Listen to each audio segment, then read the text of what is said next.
So your association with ACI has been really strong. You have been on their many, and you are still on their many technical committees. You are, having new initiatives with them. And in one of your posts, I was just reading them on LinkedIn, and you said that ACI just didn't shape my career, it built it.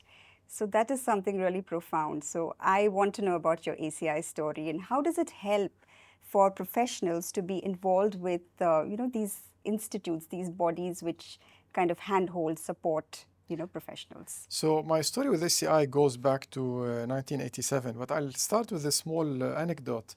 I was in the ready mix business in Abu Dhabi, and I came to the job as an engineer, as a civil engineer, Right. graduating from the university.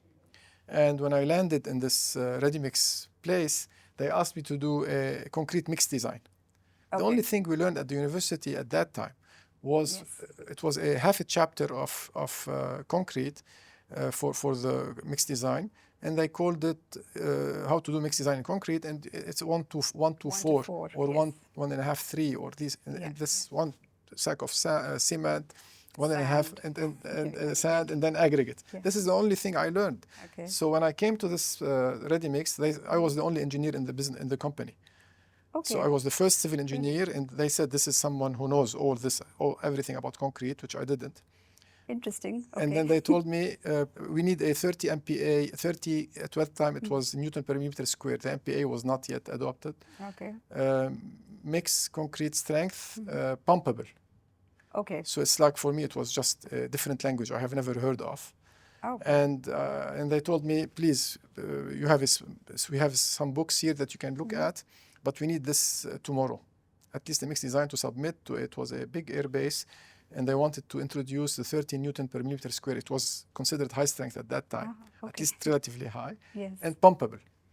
Okay. And I didn't know how to do it. And coming as an engineer, high expectation from everyone. It was quite embarrassing to say, no, I don't know how to do that.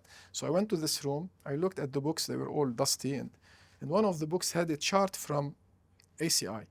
Okay. It was in 1985 from okay. 304.2, which is pumpable concrete, guide to pumpable concrete. And they had this combined grading curve, which allowed me to do the aggregate grading, because I learned through the ACI document, the chart that I saw.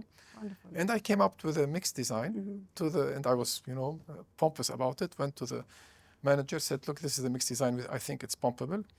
Okay. It was just by luck I got access to the ACI. And this is my love story. It is how my love story with ACI started.